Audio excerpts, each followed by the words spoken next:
संदेश झूठ से हटके संगम बिहार की सड़कें बना दिए। इसी प्रकार से कालकाजी भी सुधार कैंप के सामने वाली, बराबर वाली, अंदर वाली सारी की सारी सड़कें प्रियंका गांधी के गाल जैसे जरूर बना देंगे।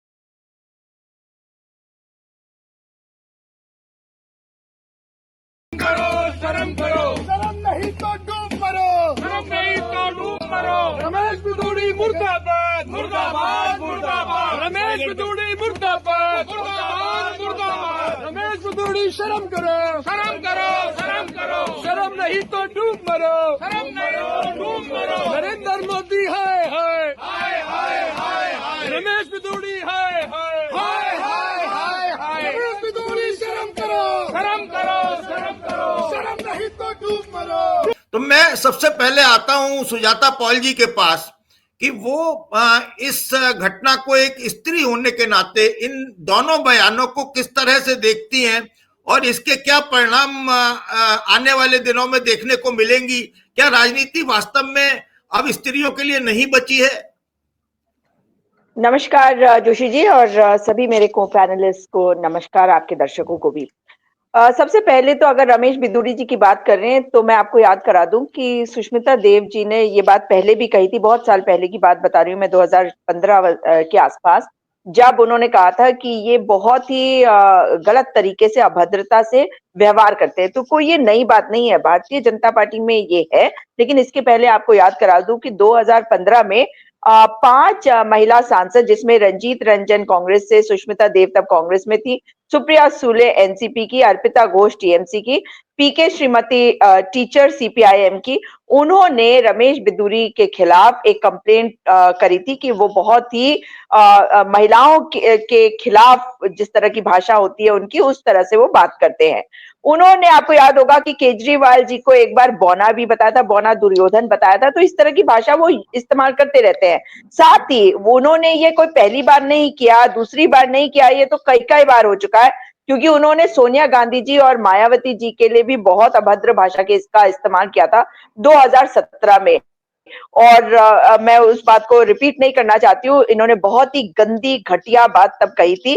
और आपको याद करा दूं कि जो संसद में इन्होंने किया था वो किसी से छिपा नहीं है, हम सबको पता है। इसलिए मैं केवल याद करा रही हूँ कि एक पूरे समाज को किस तरह से इन्होंने गंदी, घटिया भाषा का इस्तेमाल करके डिमोनाइज किया था।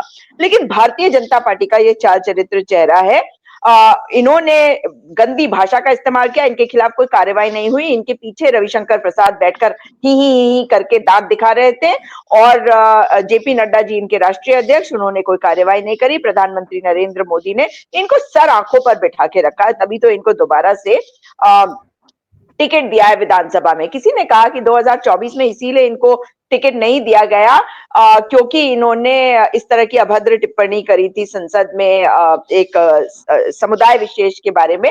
और ओम बिरला जी ने तब इनको डांटा भी था। इन्होंने बाद में उसके लिए माफी मांगी। मगर जो इन्होंने पहले प्रियंका गांधी जी के लिए बोला और उसकी सफाई देते हुए कहा कि लालू यादव ने भी ऐसा किया था हेमा मालिनी जी के लिए, तो क्या वो सही हो जाता है? अगर लालू यादव जी ने किया था तो वो भी गलत था। और जो इन्होंने किया है आज के जमाने में 2025 में, जब महिलाएं बिल्कुल आज खुलकर अपने खिलाफ होने वाले अपराधों के बारे में भी बोलने की हिम्मत रखती हैं, जो शायद पहले कहीं कम होता था। आज के समय में अगर रमेश बिदूड़ी इतनी घटिया गंदी बातें बोलते हैं तो इसका मतलब यही हो जाता है कि इन्हें कोई शर्म नहीं। आतिशी एक मुख्यमंत्री हैं और उनके बारे में इस तरह के अपशब्द बोलने के पहले उन्हें ये तो सोचना चाहिए था कि किसके बारे में बात कर रहे हैं। वो एक महिला के बारे में, महिलाओं के बारे में बात करते वक्त सम्मान से बात करनी चाहिए। और हम भी मतलब किसी पुरुष के बारे में बात करते तो सम्मान से। लेकिन ये आपकी नैतिकता दिखाती है, ये आरएसएस का असली चेहरा दिखाती है, क्योंकि रमेश बिधूरी जी आरएसएस से संबंधित रहे हैं। आरएसएस हमेशा से मनुस्मृति में विश्वास करता है, महिलाओं को पांव की जूती समझता है और महिलाओं को एक खेल की वस्तु समझता है, और वही इन्होंने करके बताया है कि मतलब ये इनके दिमाग में क्या चलता होगा। ये किसी के गालों के बारे में सोचते होंगे, ये किसका बाप कौन है, कितनी जल्दी शादी के बाद किसने बच्चे पैदा किए, ऐसी ऐसी बातें इनके जो बयान आ चुके हैं पहले, वो ये बताता है कि यही इनके संस्कार है, यही इनकी परवरिश है, और यही आरएसएस चाहती है, यही मोदी जी चाहते हैं। आप देखिए ना, आज हम सब उनकी चर्चा कर रहे हैं या नहीं, तो उनका तो काम हो गया ना, because any publicity is good publicity for him. Negative हो या पॉजिटिव हो, उन्हें क्या फर्क पड़ रहा है, वो न्यूज में तो है, वरना उनके बारे में बात ही कौन करे। ऐसी कौन सी चीज है जो जिसके बारे में उनके बारे में बात करी जा सकती है। लेकिन सड़कों के बारे में बात करते वक्त प्रियंका गांधी जी के बारे में अपशब्द बोलना, आतिशी जी के पिताजी को लेकर अपशब्द बोलना, ये यही बताता है कि इनके घरों में यही सिखाया जाता है, और इनका वो जो घर है ना, वो आरएसएस। सुजाता पॉल जी, दिल्ली में अब ये चुनाव, इसके बाद आपको लगता है कि बीजेपी चुनाव में बची है वहां पर, उसके लिए, या मुख्य मुकाबले में कांग्रेस और आम आदमी पार्टी आ गई है, बीजेपी तीसरे नंबर की रेस में चली गई है? और क्या आपको लगता है कि इससे कुछ नहीं होगा? जो रुपए बांटे जा रहे हैं, जिस तरीके से खुला खेल चल रहा है रुपए बांटने का और दूसरी चीजों का, इसके अलावा चुनाव आयोग का मामला है, तो ये सारी चीजें क्या दर्शाती हैं? आपको लगता है कि कुछ अंतर आएगा, या बीजेपी बहुमत से, बहुत भारी बहुमत से जीतने वाली है? जोशी जी, ये सब इसीलिए तो किया जा रहा है क्योंकि ये परेशान है और ये जानते हैं कि इस वक्त इनका ग्राफ जो है वो डावाडोल है। अब जहां तक आम आदमी पार्टी की बात है, तो आम आदमी पार्टी सत्ता में है, और लोगों ने देख लिया है कि आम आदमी पार्टी जो वादे करती है वो वादों को कितना निभा पाई है। शीला दीक्षित की दिल्ली थी, शीला दीक्षित की दिल्ली के रूप में आज जनता याद भी कर रही है। हाँ, पैसे का खेल जब होता है, सत्ता का दुरुपयोग जब होता है, तो स्थितियां थोड़ी मुश्किल जरूर हो सकती हैं, लेकिन अगर जनता अपनी पे आ जाए और जागरूक रहे जनता, और आपके जैसे प्रबुद्ध लोग इस तरह से कार्यक्रम करके लोगों को जागरूक करते रहे, अपनी बात को पहुंचाते रहे कि भाई ये गलत काम किया, और महिलाएं एक साथ आ जाए, तो आप सोचिए कि रमेश बिधूरी जैसे लोगों का क्या होगा। लेकिन पूरी दिल्ली की अगर बात करें, तो हमने देखा कि जब अटल बिहारी वाजपेयी जी की सरकार थी, तो तब शीला दीक्षित जी का कार्यकाल उस दौरान भी था, और उन्होंने कभी ये नहीं कहा कि हम काम नहीं करवा पाए, या ये रोना कभी शीला दीक्षित जी ने कम से कम नहीं गाया जो आम आदमी पार्टी करती है। इसलिए मुझे लगता है कि जनता सबको देखने के बाद अब इस नतीजे पे तो जरूर पहुंची होगी कि अगर कोई काम कर सकता है वादे करने के अलावा, तो वो तो कांग्रेस पार्टी रही है। हाँ, शायद उस अग्रेशन से और इस तरीके से मतलब एक जिसे कहते हैं कि अटेंशन पाने का जो तरीका है, शायद वहां पे मैं इसे कमी ही मानूंगी कि हमारे अंदर कमी है कि हम इस तरह की चीजें नहीं करते कि हम दिखावा ऐसा करें कि अपशब्द बोले जा रहे हैं, हम नेगेटिव चीजों को करें। नेगेटिव चीजें हमेशा ज्यादा अट्रैक्ट करती है अटेंशन को, और यही रमेश बिधूरी जी ने किया है।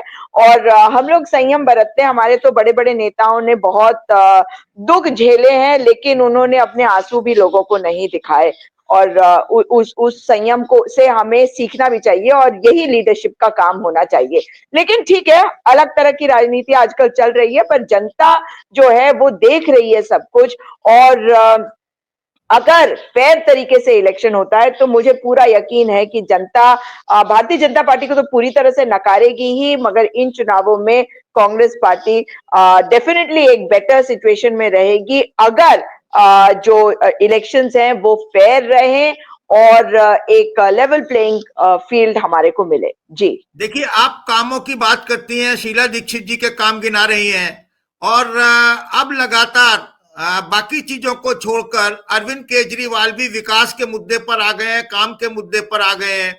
उन्होंने कहा कि जो मेरठ और दिल्ली के बीच में रैपिड ट्रेन बन रही है, कॉरिडोर बन रहा है, उसका कल उद्घाटन हुआ। उसमें जो पैसा है वो दिल्ली सरकार और केंद्र सरकार दोनों का लग रहा है। इस नाते वहां आतिशी को भी बुलाया गया, वो दिल्ली की मुख्यमंत्री है। तो उन्होंने कहा कि हमें मतलब जेल में डाला गया, हमें तमाम दुख दिए गए, छापे पड़वाए गए, हमारे शीर्ष नेताओं को उन्होंने प्रताड़ित किया, लेकिन उसके बाद भी हम उसका रोना नहीं रो रहे हैं। हमारे सामने विकास है, और अगर ये विकास हमारा मॉडल नहीं होता तो ये रैपिड रेल आज नहीं चल पाती, क्योंकि ये दोनों का कंबाइंड प्रोजेक्ट है। इसी तरह वो स्कूलों की लिस्ट बता रहे हैं, फ्लाईओवर जो आम आदमी पार्टी ने बताया है उसकी भी बता रहे हैं। तो ऐसा नहीं है, विकास के दावे तो अरविंद केजरीवाल भी कर रहे हैं। फिर शीला दीक्षित और अरविंद केजरीवाल के बीच में क्या विकास को लेकर मुकाबला होगा, आप ऐसा मानती हैं? मैं आपको यही बात कह रही हूँ कि अगर जनता जो है वो जागरूक रही, लेवल प्लेइंग फील्ड रहा, तो लोगों को ये चीज दिखाई देगी कि आखिर किसके विकास के ऊपर जो है जो मोमेंटम है विकास का वो कहाँ से आया, किसने सचमुच में विकास किया दिल्ली में। और जो आज आप फ्लाईओवर्स की कितनी भी बात कर लीजिए, लेकिन वो जो मजबूत फ्लाईओवर जो बनाए गए थे शीला दीक्षित जी के समय पर, वो तो हमारे सामने है ना। एक अचानक से आप एक दिल्ली जाते हैं, आप कोई फ्लाईओवर नहीं होते, फिर अगले ट्रिप में आप जाते हैं और सडनली वो 6-7 फ्लाईओवर आपको दिखने लगते हैं। ये मैंने अपनी आंखों से देखा, इसलिए मैं इस चीज को तो भूल नहीं सकती हूँ कि अचानक से जो फ्लाईओवर्स का जमाना एक आया था दिल्ली में, वो कैसे कैसे दिखा था हमें। और जहां तक स्कूलों की बात है, तो स्कूलों की जो सच्चाई है, भले ही पब्लिसिटी बहुत है, लेकिन जिस समय पर शीला दीक्षित जी ने स्कूलों में इन्वेस्ट किया, वहां पे ध्यान दिया, और किस तरीके से वो किया, ना तो उसका शोर ना उसका शराबा, लेकिन दिखाई जो था वो ये दिख रहा था कि स्कूल है। हाँ, आप भले ही कहते रहे कि जी हम तो स्कूलों के लिए इतना कर रहे हैं, लेकिन आपको कई स्कूल ऐसे दिखेंगे जो जर्जर हालत में भी है, जहां पे काम नहीं भी हुआ है। और जो पुराने स्कूल हैं, जो जिनका जो मोमेंटम मैंने आपको कहा बना हुआ है, फंड तो होते ही है ना। ऐसा थोड़ी है कि स्कूल का जो फंड है वो पूरी तरह से खत्म ही हो जाएगा, वो तो आएगा, बजट हर बजट में आएगा, लेकिन उसका जो अमाउंट है वो डेफिनेटली वो भी कम हुआ ही है। लेकिन मैंने आपको क्या कहा कि हमने रोने का काम नहीं किया।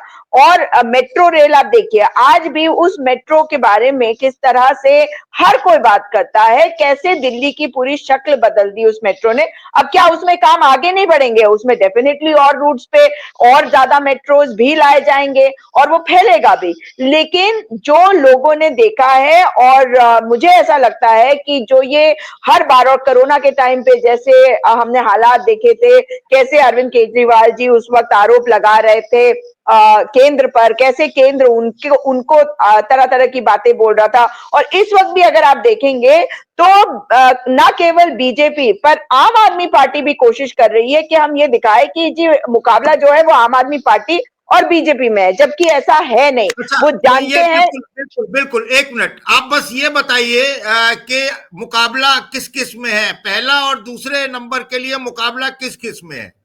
देखिए, कांग्रेस पार्टी और आम आदमी पार्टी के बीच में है।